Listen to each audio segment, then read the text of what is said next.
Hi, everybody. Welcome back to another episode of In My Plant-Based Kitchen. I am Emma. I'm a registered holistic nutritionist and a certified plant-based chef. And today is the day of the week that I invite you into my kitchen to talk about all things plant-based, recipes, inspiration, information, and more.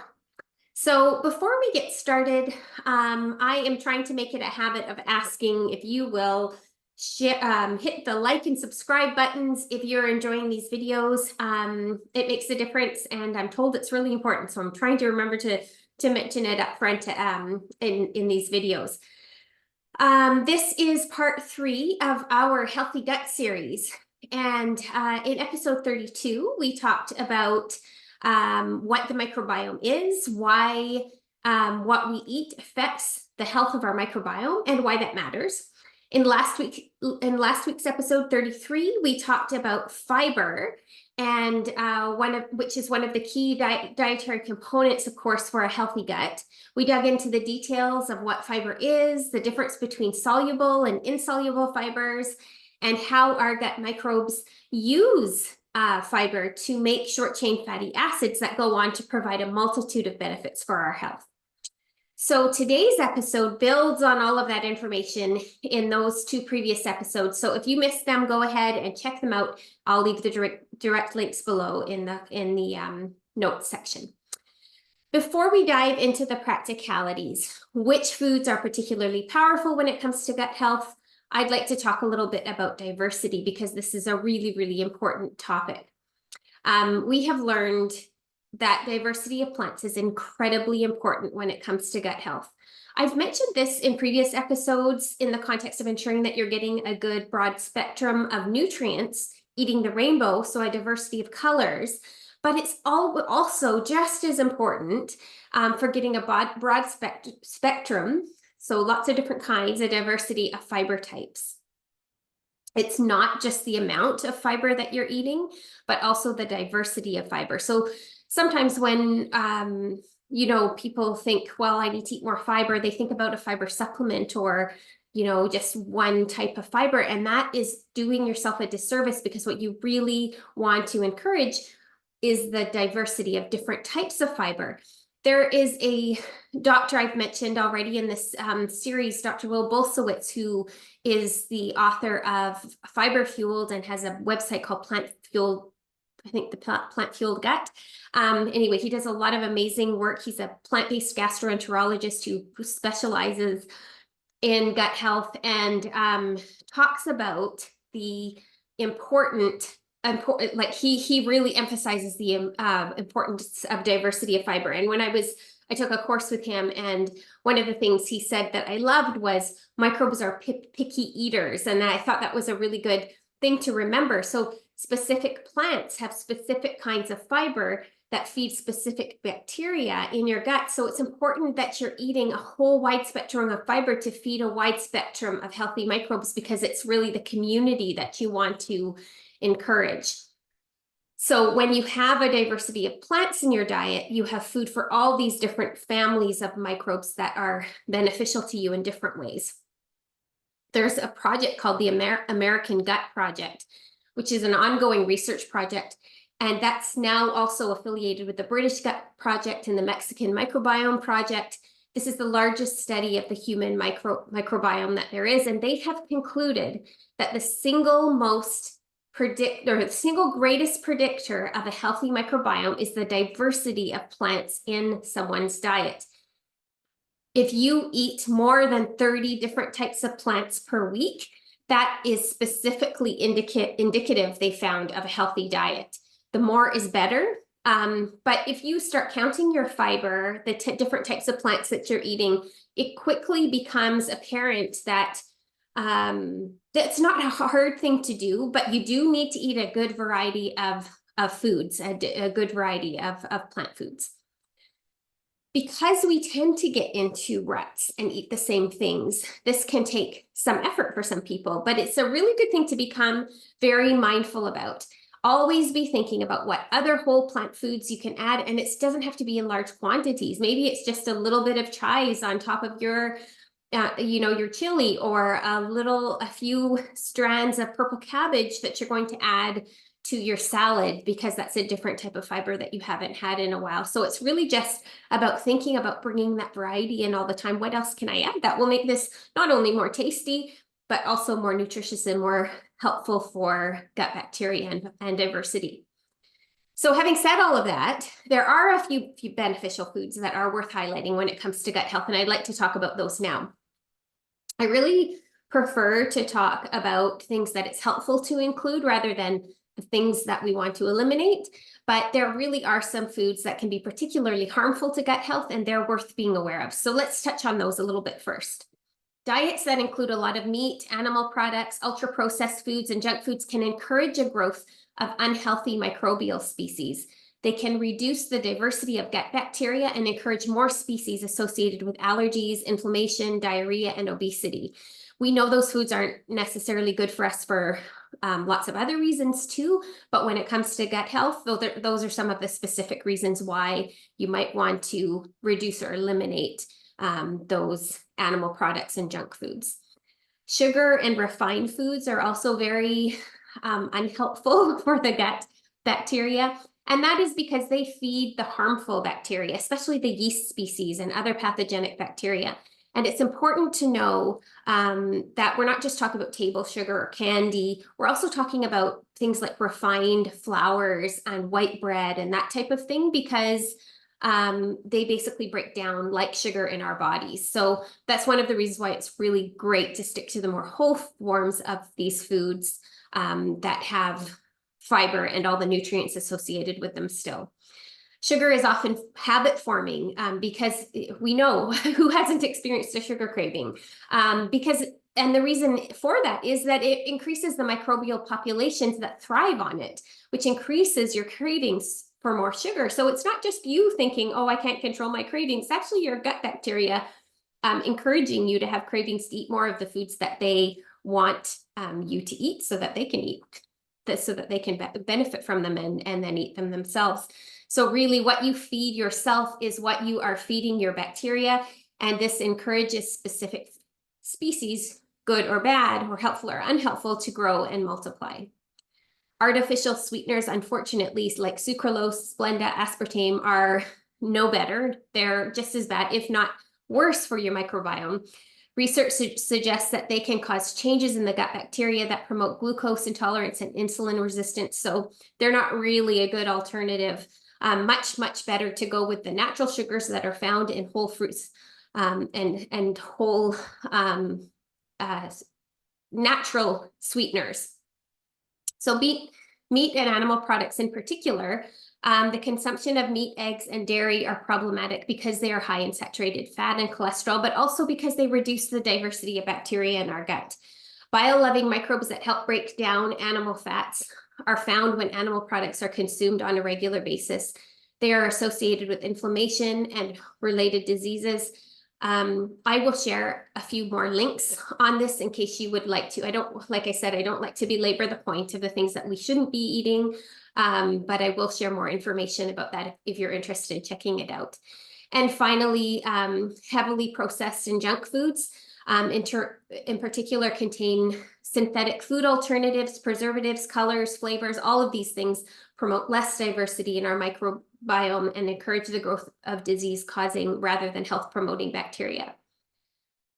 Something encouraging and really important to know, though, and understand is that the gut is highly adaptable, and gut microbes will change depending on what you're eating. That's why what you do over time, it's what you do over time that matters. Okay, now let's talk about the helpful foods. Of course, like I've been emphasizing this whole series, it's the broad spectrum. It's not just a few foods that you need to focus on, but there are some foods that are particularly helpful. And one of them one type of food are those that contain inulin. So inulin is another type of complex carbohydrate that is known as a fructan. This is a type of fiber that has especially beneficial prebiotic qualities.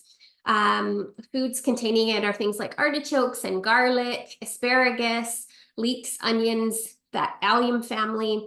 And these are especially important for feeding beneficial microbes and promoting healthy gut flora. Resistant starches foods that contain or develop into resistant starches are also really important. They are actually like fiber. Resistant starches are like fiber in the way that they don't get digested by the enzymes in our small intestines, and they end up in our large intestine where they feed good bacteria. Resistant starches are found in small quantities in many, many foods like grains, cereals, vegetables, especially potatoes, legumes, seeds, and some nuts. But the best sources of resistant starches are beans. So chickpeas, lentils, kidney beans, black beans, pinto beans, all your different varieties of beans and lentils are good sources of resistant starches.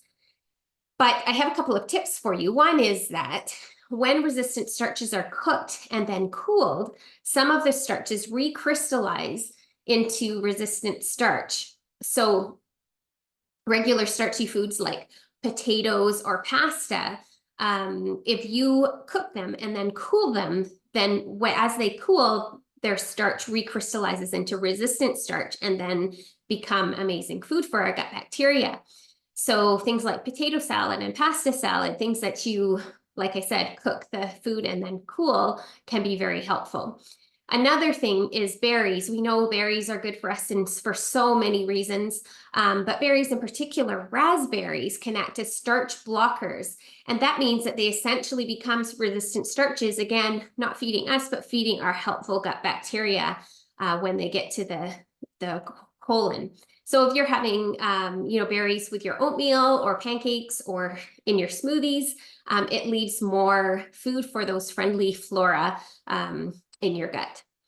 Fermented foods, of course, that won't come as a surprise to anybody. These are foods that are not only rich in prebiotic fiber, but also probiotics.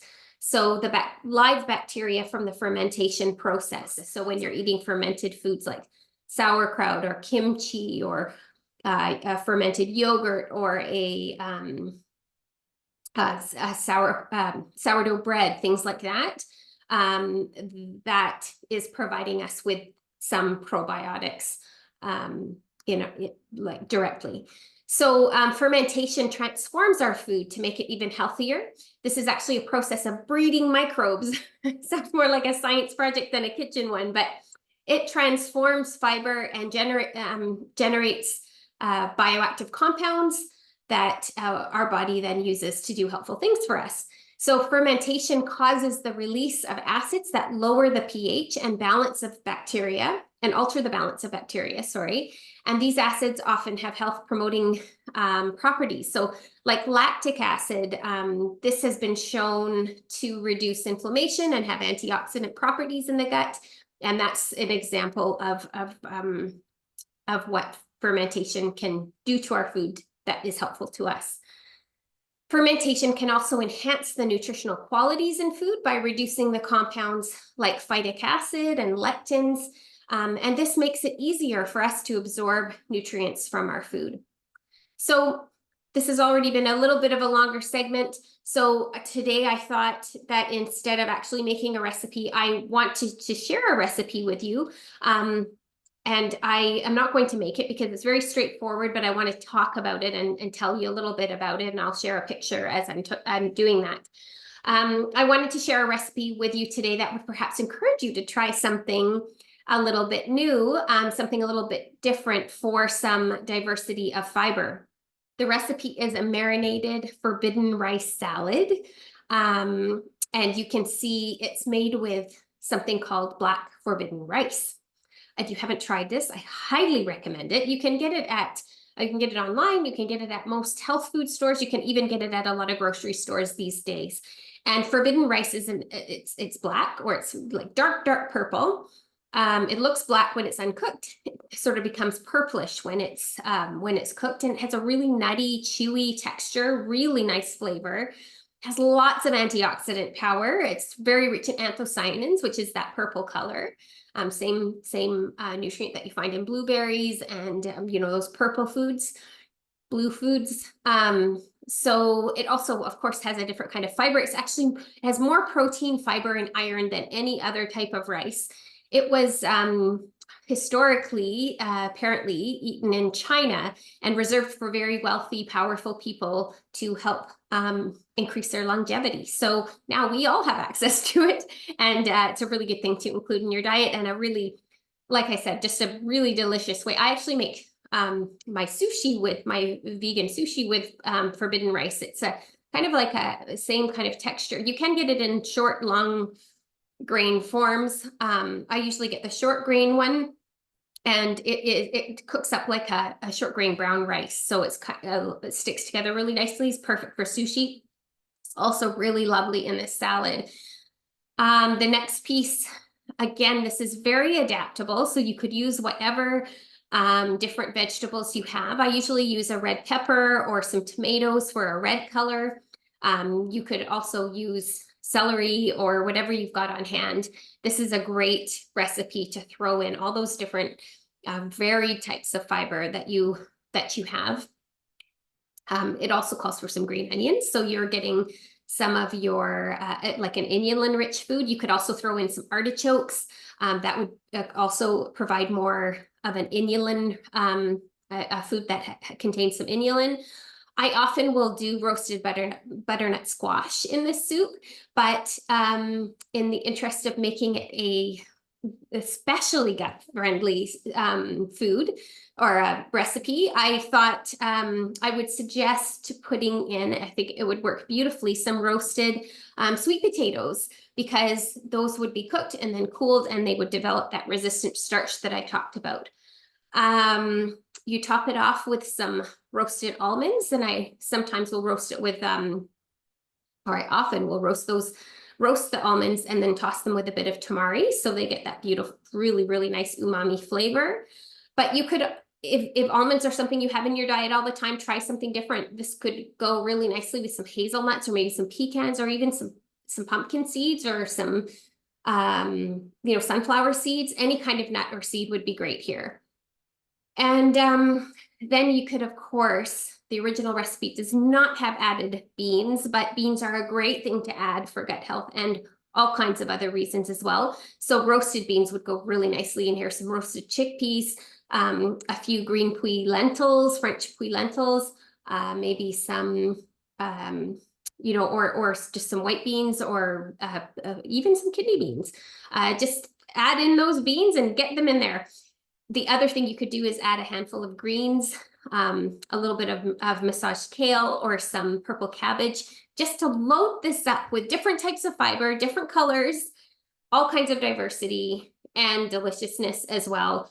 And then there is a marinade that's based on a little bit of maple syrup, some white wine vinegar, orange juice, and water, or a little bit of olive oil if you're not oil-free.